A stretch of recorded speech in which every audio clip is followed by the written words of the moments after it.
ኢትዮጵያና ማርያም ኢትዮጵያን ከማርያም ለይቶ ማየት ምንጭን ከወንዝ ለይቶ እንደማየት ነው። የኢትዮጵያ ተራሮች ስሟን ያስተጋባሉ። የኢትዮጵያ ወንዞች ክብሯን ይዘምራሉ። የኢትዮጵያ ደወሎች ምስጋናዋን ያውጃሉ። የኢትዮጵያ እናቶች በእንባ ይጠሯታል። የኢትዮጵያ ሕፃናት ስሟን በደስታ ይጠራሉ። እንደ እርጎና እንደ ማር ተዋደው እንደ ወንዝና ምንጭ ተገናኝተው እንደ አበባና መዓዛ ተዛምደው ኢትዮጵያና ማርያም በሕዝብ ልብ ውስጥ የማይነጣጠሉ ስሞች ሆነዋል። ማርያም ለኢትዮጵያ የቤተ ክርስቲያን ስም ብቻ አይደለችም፣ የተስፋ እናት ናት። በድርቅ ዘመን የተጠራች፣ በጦርነት ዘመን የተማጸነች፣ በሰላም ዘመን የተመሰገነች፣ በደስታ ዘመን የተዘመረች ናት። የላሊበላ ድንጋዮች ስሟን ያውቃሉ። የአክሱም አምዶች ክብሯን ያውቃሉ።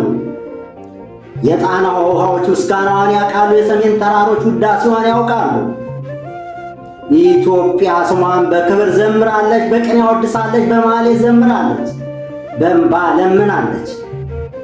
እንደ እርጎና እንደ ማር ተዋደው የሚጣፍጡ፣ እንደ ፀሐይና ብርሃን የማይለያዩ፣ እንደ ልብና እስትንፋስ የሚተሳሰሩ ኢትዮጵያና ማርያም በብዙ ምዕመናን ልብ ውስጥ የፍቅር ታሪክ ሆነው ኑረዋል። አንዳንድ ታሪኮች በመጽሐፍ ይጻፋሉ፣ አንዳንድ ታሪኮች በድንጋይ ላይ ይቀረጻሉ፣ አንዳንድ ታሪኮች ደግሞ በሰው ልብ ውስጥ ይኖራሉ። የኢትዮጵያና የድንግል ማርያም ታሪክ ከእነዚህ ሁሉ የሚበልጠው በትውልዶች ልብ፣ በደወል ድምፅ፣ በገዳማት ጸሎት፣ በእናቶች እንባ፣ በሕፃናት ዝማሬ ውስጥ የተጻፈ ታሪክ ነው። ኢትዮጵያን ከማርያም ለይቶ ማየት ወንዝን ከምንጭ ለይቶ እንደማየት ነው። የስሟ ዝና በአክሱም አምዶች መካከል ተሰምቷል። በላሊበላ ድንጋዮች መካከል ተስተጋብቷል። በጣና ዳርቻ ተዘምሯል። በወሎ ተራራ ተወድሷል። በጎንደር አደባባዮች ላይ ተከብሯል። በሸዋ ሜዳዎች ላይ ተጠርቷል። ኢትዮጵያ ለብዙ ዘመናት የእምነት ምድር ነበረች። የነገሥታት መጥተዋል፣ ነገሥታት አልፈዋል፣ መንግሥታት ተገንብተዋል፣ መንግሥታት ፈርሰዋል፣ ጦርነቶች መጥተዋል፣ ሰላሞችም ተከስተዋል። ነገር ግን በተራሮቿ ላይ የሚሰማ የማርያም ስም አልጠፋም። በገዳማት ውስጥ የማርያም ውዳሴ አልተቋረጠም። በሕዝብ ልብ ውስጥም የማርያም ፍቅር አልቀዘቀዘም። ማርያም ለኢትዮጵያ የተተራ ስም አይደለችም። እርሷ የእናቶች ተስፋ ናት። ልጃቸው ሲታመም የሚጠሯት ናት። ልባቸው ሲሰበር የሚያለቅሱላት ናት። መንገዳቸው ሲጨልም ብርሃን እንድትሆን የሚማጸኗት ናት። በጦርነት ጊዜ ኢትዮጵያዊ እናቶች ልጃቸውን በጀርባ አዝለው ወደ ቤተ ክርስቲያን ይሄዱ ነበር። ከዚያም እመቤቴ ሆይ ልጄን ጠብቂልኝ ብለው ይጸልዩ ነበር። ዛሬም በብዙ ቦታዎች ይህ ልማድ አልጠፋም። የማርያም ፍቅር በኢትዮጵያ የታየው በደወል ድምፅ ብቻ አይደለም። በሥነ ጥበብ ታይቷል። በብራና መጽሐፍ ምስሏ ተስሏል። በቅኔው ስሟ ተወድሷል።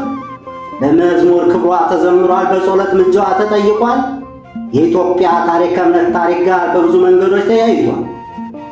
በአስቸጋሪ ዘመናት ሰዎች ወደ ጸሎት ተመልሰዋል። በደስታ ዘመናት በምስጋና አቅርበዋል። በሁሉም ጊዜ የማርያም ስም ተጠርቷል። ላሊበላ ድንጋይ ቤተ ክርስቲያን ዝም ብለው ቢቆሙም ታሪክ ይናገራሉ። የጣና ደሴቶች ዝም ብለው ቢታዩም ትውስታ ይዘዋል። የአክሱም አምዶች ዝም ብለው ቢቆሙም ዘመናትን ያስታውሳሉ። እነዚህ ሁሉ የኢትዮጵያ የረጅም ታሪክ ምስክሮች ናቸው። ዛሬም ኢትዮጵያ ብዙ ፈተናዎች ታልፋለች። ነገር ግን እንደ ብዙ ትውልዶች ሁሉ ሰዎች ተስፋን ይፈልጋሉ፣ ፍቅርን ይፈልጋሉ፣ ሰላምን ይፈልጋሉ፣ መተማመን ይፈልጋሉ። እነዚህ ሴቶችን በማንኛውም ዘመን ለማግኘት ለማንኛውም ሕዝብ ውድ ናቸው። የኢትዮጵያ ውበት በተራሮቿ ብቻ አይደለም፣ በሕዝቦቿ ልብ ውስጥ ነው። የኢትዮጵያ ክብር በታሪኳ ብቻ አይደለም፣ በምትገነባው ወደፊት ተስፋ ውስጥ ነው። የኢትዮጵያ ኃይል በቁጥር ብቻ አይለካም፣ በአንድነት በፍቅርና በመከባበር ይለካል። ሰላም ለኢትዮጵያ፣ ፍቅር ለሕዝቦቿ፣ ክብር ለታሪኳ፣ በረከት ለልጆቿ። ቴዎድሮስ ሽፈራው ነኝ። ሰላማችን ይብዛ ትርፍርፍ ይበል።